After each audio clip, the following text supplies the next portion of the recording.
bad and the weird. You either live by the gun or you die by the sword.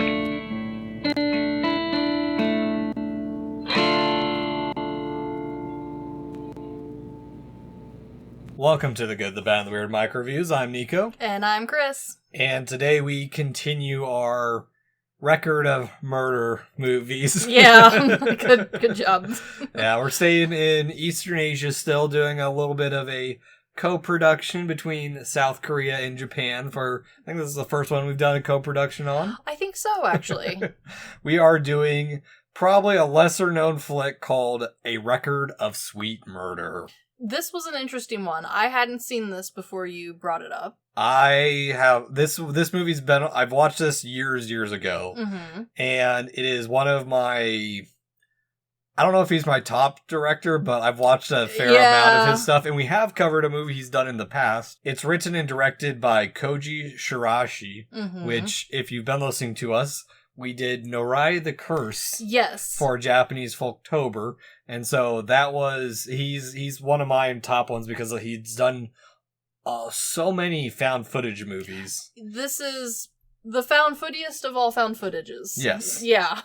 But it's starring Yoon Jae-wook as Sang-joon, Kim Kobe as So-yen, and Shiraishi as Tashiro, or the cameraman. Yeah. Everyone's getting nicknames in this movie. I'm sorry. Yep. And it's about a reporter and a cameraman who go to interview a serial killer who is on the loose. The premise of this one, I liked because I am not typically a found footage person. It's not that I hate it. I just feel like we went through a spell where it was like the thing to do for horror.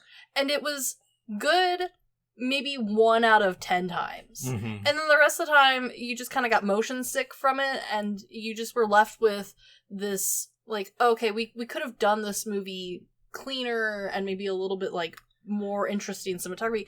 This one, though, I was really pleasantly surprised with how well having the, like, cameraman integrated into the story worked. Well, and I think the big thing with it is, one, it's set up as one cut. Yes. So, and I think this is also before One Cut of the Dead, so kudos to that. Yeah.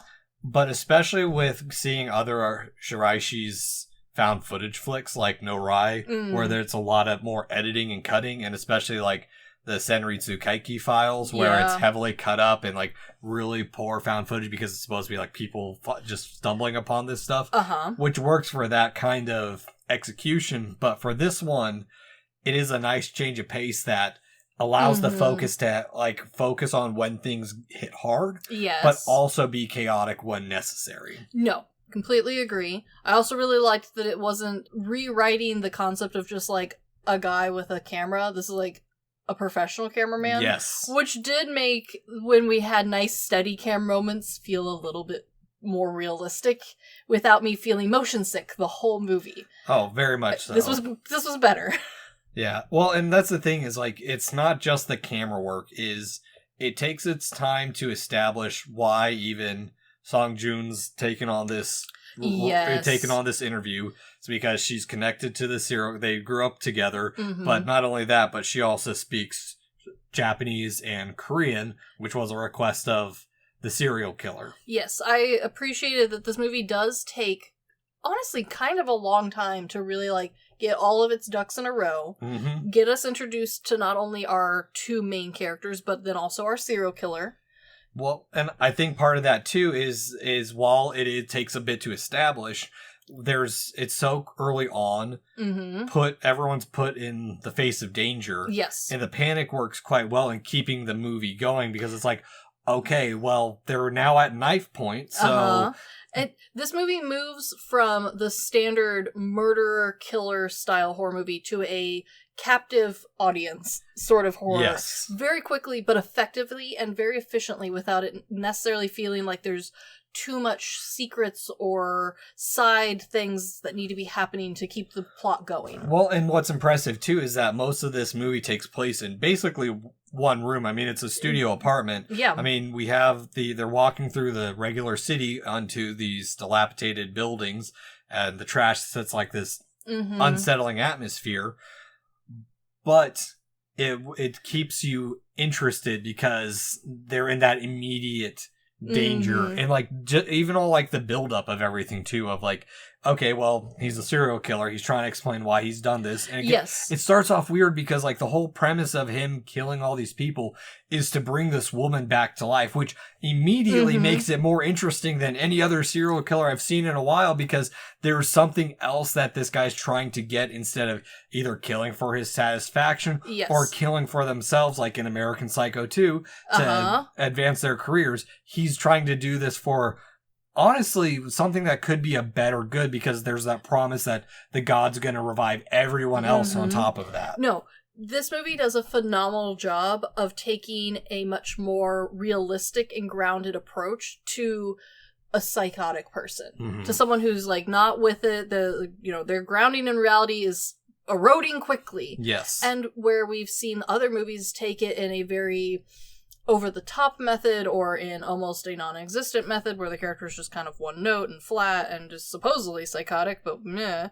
This one, you feel like that he is truly dangerous, that he's truly volatile the whole time, but he has just like the way it's edited does kind of sprinkle that hope line along where you're like, well, maybe there's something here. Maybe there's some redeeming qualities here. Well, and I think there's a couple things it has going for it. Is one, our killer Soyun is he's not all there. No. And I think that makes him infallible. He's not this perfect character, and he seems crazy, but it's this build up of this little bit of a transition between like the supernatural horror that starts getting introduced, because like it does start off really grounded of like, he's like, okay, the last two, I'm supposed to have a couple that show their love for each other. I kidnapped these two people, but they ended up just trying to take care of themselves and not really show their love for each other.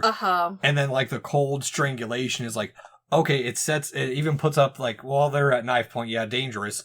This guy, we see him kill on camera, so it's like, he's more dangerous. It's ramping up that danger, but it's all the coincidences that start building up back and forth of like, especially like, okay, this couple's not right. And he's like, oh, there's going to be another couple coming along. The gods told me.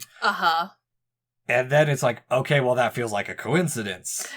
Yes, and this is something this movie does phenomenally. Is his excuse of the gods and his delusion in this honestly the random signs that he says he sees is such a nice, refreshing way to do like the religious psychosis version of horror, as opposed to having it be very church or religion based, or having it be cult based where like everybody in the village is part of the worshipping of the deer god sort of nonsense.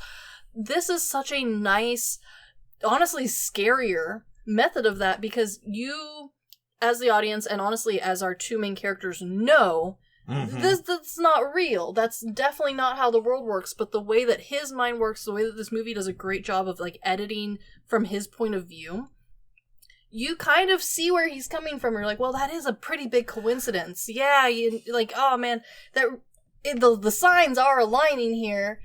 But that's not how the world works. Well, it's not just that it's against how we perceive the world working, is the fact that he's, one, I just want to say, the actor portrays crazy really, really well. He does a great job, yes. But he's crazy in plan, because while they're there, he's like, hey, pull out the rope. You see the rope and zip ties that he's got ready for all of this. So it's not just like, he's not doing this at random. No. It's the fact that he's crazy in its plan, instead of like going back to American Psycho 2. Yes. Where that one just felt like, oh, it felt opportunistic. This one feels like he's trying to do it. And that's the thing. He's like, the one he talks about, the first couple we see him kill, or actually the only people we see him kill in the movie, he did it as an opportunistic, and that's why he said he was impatient. Yes. And so it's like, okay, so he understands that there is a method that he is supposed to be following, and if he doesn't follow it, then...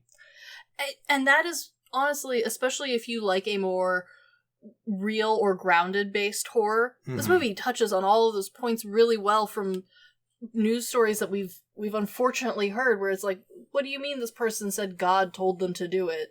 that doesn't make any sense. This movie does a pretty good job of trying to convince you that, yeah, it doesn't make sense, but he really believes it. Well, because he's balanced with Sang-Joon, who starts believing the same stuff he's saying is like, okay, this was a little bit too much of a coincidence, and like him bringing up, it's got all the points. He's like, I think the big turning point is like when he says, "Oh, there's a mark," and like you see the mark on her, and it's like, okay, so there, it's adding those layers of depth to it too, and I think part of it too is while there is the coincidence, because there isn't that actual coincidence of the Japanese couple showing up.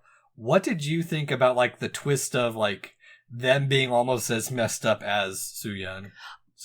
Honestly, I kind of liked it because there was a very clear path that this movie was going to take.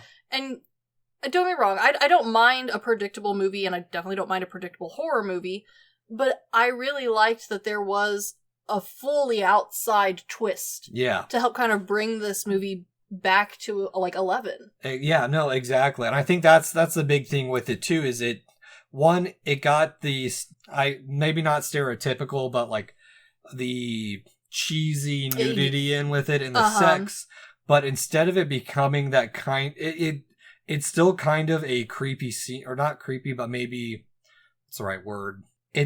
While it starts initially having that same impact that a lot of rape scenes have on other people in movies. Very uncomfortable, very unsettling. That's it, unsettling. It takes it and then it twists it into a different type of unsettling, as it ends up being their sick fetish and fantasy that he ends up fulfilling for them in a way, doing a good turn that is fucked up. And that is where this movie really did stand apart for me. Is not only does it have this, very well written murderer, this very interesting character, but the parts of movies, especially that tend to come out of Japan, where the horror is a little too close to home, a little too close to real life. This one takes it and brings it just back enough into like the normal Hollywood horror world, where you're like, okay, I see what you're talking about, I see the point you want to make, but we've brought it back around to back in the fantasy horror world where it's a little more palatable. It's a little bit easier to be like, oh, this movie was a fun time.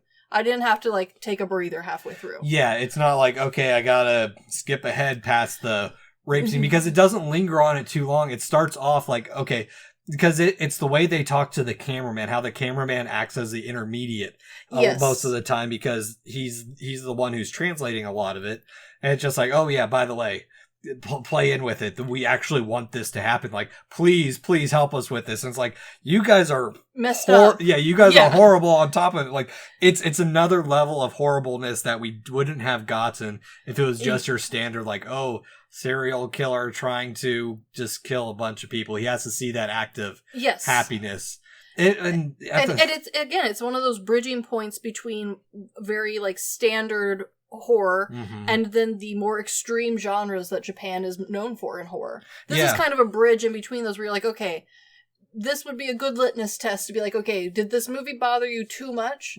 If not, there's a whole genre for you. Yeah, and it's a little bit out there. So most of my South Korean film knowledge ends up being around the crime thriller. I'm also a fan of the crime thriller / the very supernatural ones I like. I haven't gotten too much into the Korean supernatural ones outside of like A Tale of Two Sisters and Exhuma. Yeah. But this one starts to borderline some of that other stuff as well, where it's like, it's not as gruesome as it could have been. No, they definitely kept it reeled back for what it could be. But it fits nicely within both of their kind of the sensibilities that I've seen within both countries' movies. No, and I do think that was maybe one of the biggest pluses of this movie, is having both South Korea and Japan working and taking ownership and having their styles blended for horror was, I think, part of where that, like, why the twist looks the way it does, why the killer looks the way he does, and why it's, I don't want to say toned down, because it's still a pretty, there's still plenty. It's still intense and it's going to make you uncomfortable. Absolutely. But it is not the extreme level that we would normally see out of a Japanese film. And it's not the pure psychological that we would normally see out of a Korean horror film. Yeah, and I mean, Shiraishi isn't He isn't someone who shies away from that sometimes. I mean, no, like, we've definitely seen stuff from him that is, more in line with the standard. Yeah, specifically looking at grotesque. Yeah. Like, he's not shy, so we know it's not like a director's choice.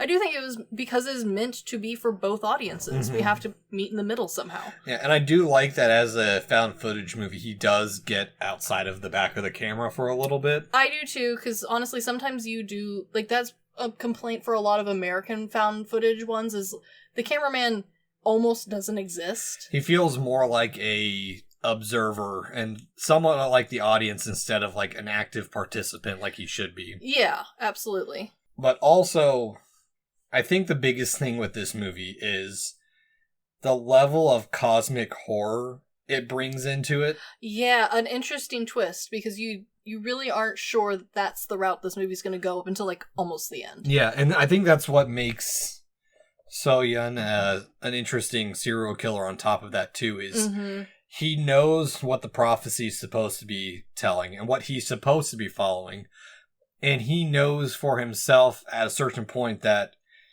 he's not going to make it. It's true. And it's his a little bit of denial that he's one of the chosen last victims to bring this girl back from. We find out it was a elementary school friend who got hit by a car, which he may or may not have caused the accident. So there's definitely some grief. No. So the girl just stood behind. I mean, she from what we know, it's not. So that's the thing too, is like it's this weird movie where it feels. I think we want to have this little bit of a time loop to it. True. Whereas for us, it's not a time loop movie. It's a almost paradoxical horror flick that shouldn't exist. True. Because, spoilers, he ends up sacrificing himself to bring this girl back. Yeah. But, like, it's there's that little momentarily depressing moment where, like, he's standing up there and he's like, I followed through, I made my promise, and nothing is happening for, like, 30 seconds, and you're just like, oh, maybe this was all for nothing. And I mean, which honestly was the ending I thought we were going to get. Yeah. And granted, this is like one of the first found footage films I'd seen from Shiraishi. So if you've seen a lot of his other stuff, like the Senritsu Kaiki files, there gets like this really, really weird cosmic twist to it. Yeah. The twist isn't too twisty, but I did legitimately think that the end was going to be like, well, you killed people. That's the twist, is that there is nothing. Yeah. You did this all for nothing and you're a horrible person. Yeah. But I do like that it is kind of... It's a little bit pleasant because all this horrible stuff happened for a good reason. Yeah. But also the cosmic horror that's left behind of like finding this camera like around the holidays, one to begin with, but also showing your best friend, one of your best friends, killing a bunch of people. Yeah, like that. It is horror in a like new way of thinking about it, and it's really an interesting like twist on honestly almost no genre has like really covered. Where it's like, okay, the horror part, the main part of the movie, pretty standard. I mean, there's some shocking scenes, but it's nothing new. And then of course having a cosmic horror ending, sure, we've seen it, we've done it, we've been there, we love it. But then to also have then the like extra element of a psychological horror of like, well, now this poor person gets to rewatch their best friend be a monster. Yeah. Like, that's a really fun final horror element. Well, I think it just shows Shiraishi's work of having done found footage for so long, because he did a lot of found footage movies until this movie came out. Yes. And he's still doing found footage movies. Like, yeah. I feel like we rarely see a director who has gotten so far into the genre where it's he's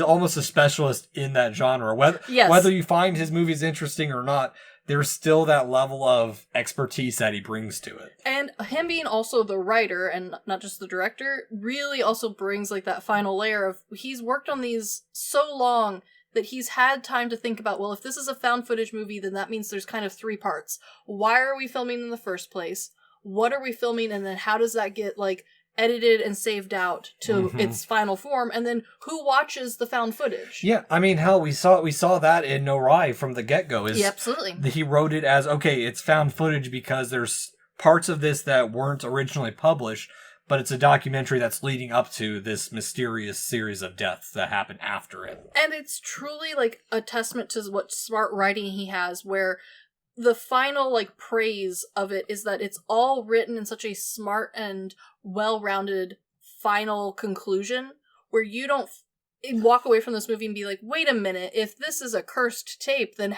who edited the tape? Yeah. There's none of that. There's no final questions. And, that aren't supposed to be there. Yeah, for me, it's, there is that lingering at the end of, like, what happens with this footage after the fact, because it works so well in that just, like, lingering cosmic terror that's never going to be answered. Yeah, because then you're left with the cosmic horror questions that are meant to be there. That's what's scary. You're left with the psychological horror questions. You're not left with the technical questions that a lot of found footage movies leave you with. Because it's the cosmic horror that already slightly answers it, of like, there is no explanation. It's beyond our comprehension and understanding, and it has tentacles that we don't fully understand how that works. Yeah.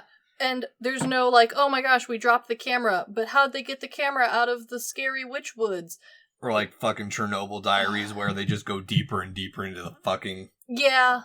Yeah. No, 100%. It finishes and concludes every thread of nonsense that would keep you distracted from, like, the actual horror elements of this movie. And that's really refreshing, especially for a movie that, like, at least here in America, is hardly known at all. Barely ever talked about. Yeah. Very, very much so. And so it was just, for me, I really wanted to do this one because it was such a little bit out there, kind of technically almost true, fictionally true crime. Yeah. The murderer is so based in reality that he becomes cosmic, and that's kind of cool. Yeah, very much so. So, Chris, rent, buy, stream, or decline that we ever watched a record of Sweet Murder despite having an audio recording of us watching it. I would rent this again. I thought this movie was fun. It is not for everyone. It's intense. It's very much, it has those elements of J-horror that are very off-putting for a lot of people, especially here in America. If you like an American horror film, this is going to be different. But we've talked about Japanese horror before, and honestly, if those even remotely interest you, this one is right up that alley, but slightly different, a very interesting take. I would watch this again. Yeah, I'm gonna go, I would say stream. Sure. Because while I've owned this movie for years at this point, I don't know if it's definitely worth rewatch for everyone. No, definitely not a rewatch for everyone. And the DVD that I have doesn't have any special features, so it leaves it a little less interesting. I don't think there are any special features. I went digging to find anything about this movie.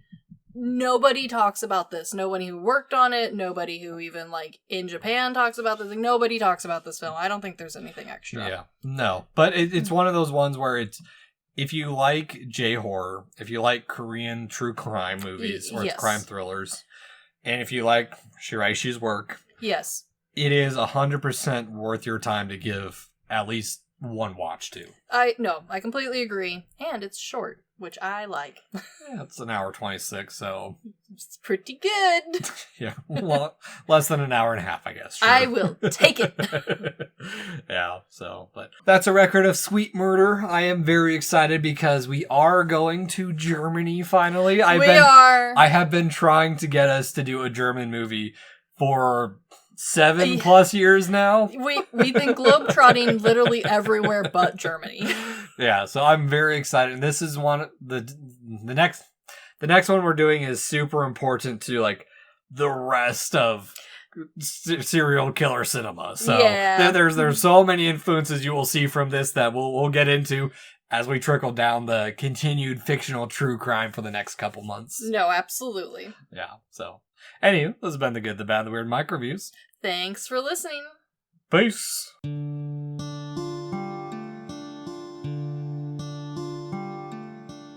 Thank you for stopping by this here town of the Good, the Bad, and the Weird.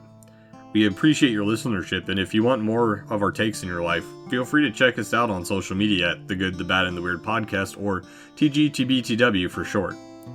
As well, if we missed a fact, your favorite part of a movie, or just have a suggestion and want to reach out and say howdy, feel free to email us at tgtbtwpodcast@gmail.com. And feel free to join our Discord at The Good, The Bad, and The Weird Podcast, where we talk about movies, just share random banter here and there. And always, check out our podcasters, streamers, or any other content creator we shout out in our episodes. We really appreciate it. And as always, thank you for listening. Peace!